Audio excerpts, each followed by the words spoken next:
You're listening to TurkishSoccer.com's Turkish Football Podcast.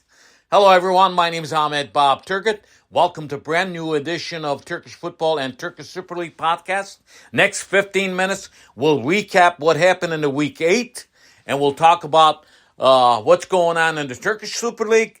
And you know, it's the national team break. Turkish national team will have 2 matches this coming week and a weekend. As you know, the first match against Croatia and the next one is against Latvia and Turkey. We'll talk about those and give you inside information from Turkish football. But first, let's talk about and recap Week 8. As you know, Week 8 started on Friday. It ended on Sunday because of the national team. As you know, as I said it, they did not have any matches on Monday. In Week 8, we had 25 goals scored, and we have 3 teams undefeated still, and we have also 3 teams hasn't won any matches after the end of Week 8 in the Turkish Super Lig. As we predicted, Fenerbahçe, Beşiktaş, and Galatasaray all won their matches in the past weekend in the Week 8. And Fenerbahçe stayed on top with 24 points. And Galatasaray is in second place with 22.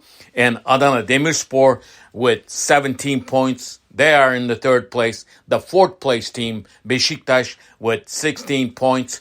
And fifth place team, Hatayspor, is with 14. There's another team, that Rizespor, with 14 points.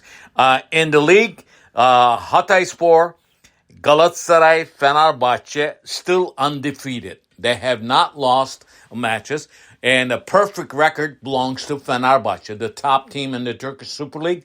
Out of 8 matches, they have perfect record with 8 wins. Galatasaray with 7 wins, 1 tie, and Hatayspor, even though they're undefeated, they have no loss, but they have a lot of draws, and they are looking good so far, even though they're not playing their matches in Hatay, as you know, because the devastating earthquake happened in Hatay, that region.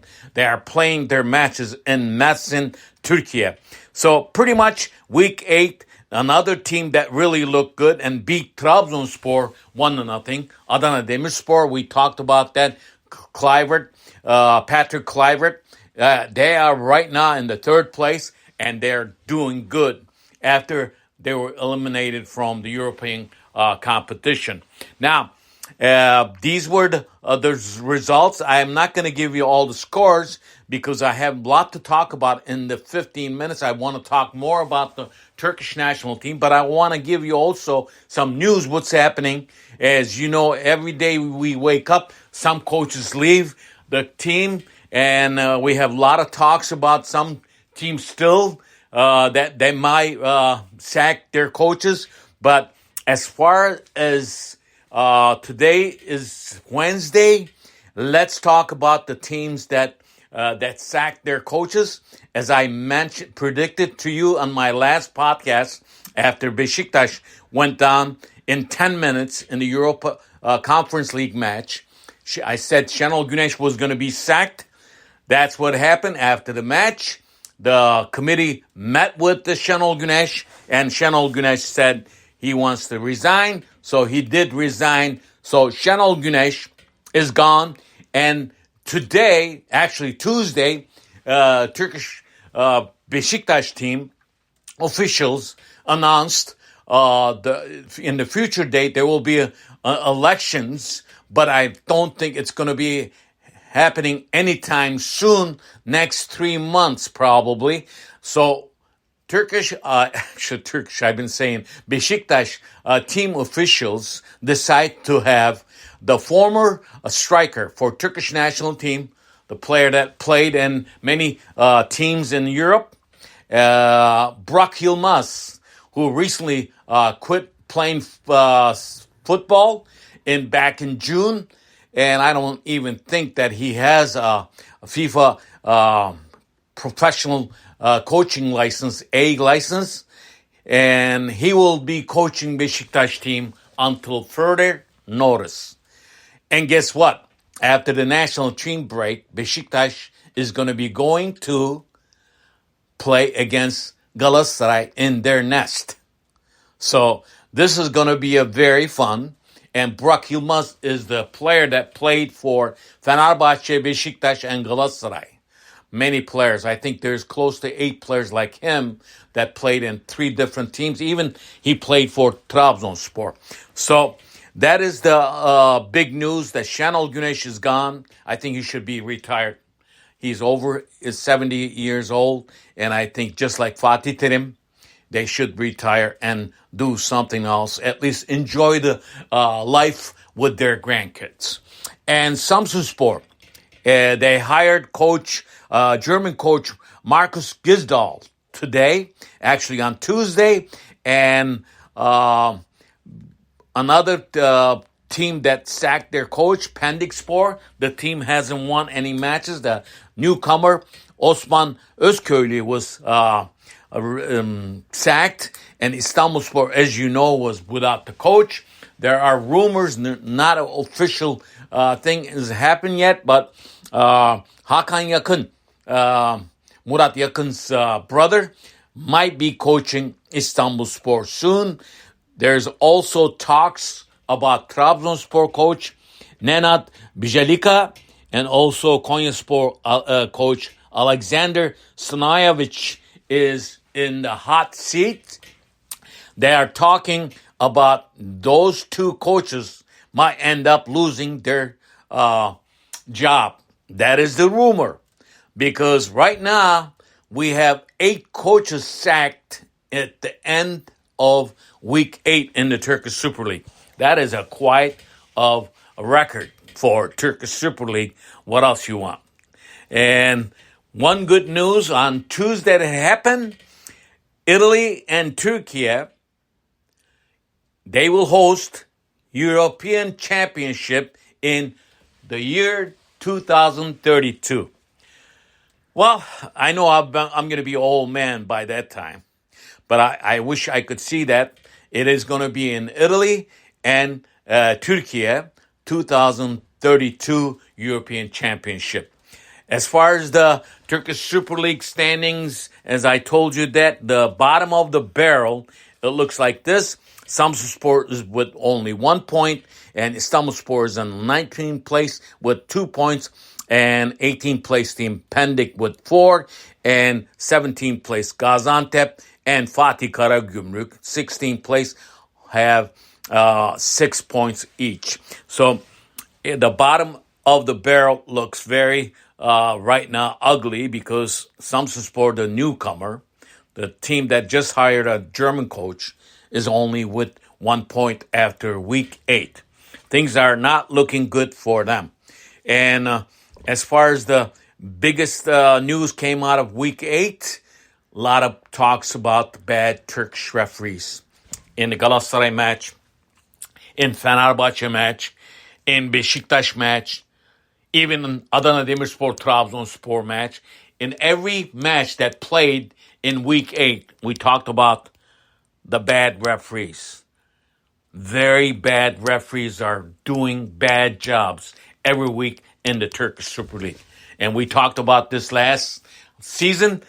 The same problem is going on with right now in the Turkish Super League. Leading goal scorer, Icardi, scored again in the week 8. He has 8 goals in 8 weeks, and he's doing fantastic job. In 32 matches so far in the Turkish Super League, he scored 30 goals. And Dzeko with Fenerbahçe and has 6 goals. He's in 2nd place. Szymanski, who is another good player for Fenerbahçe, with 5 goals. And as I told you in my last podcast, Vincenzo Montello was the new coach of Turkish National Team after the coach was sacked.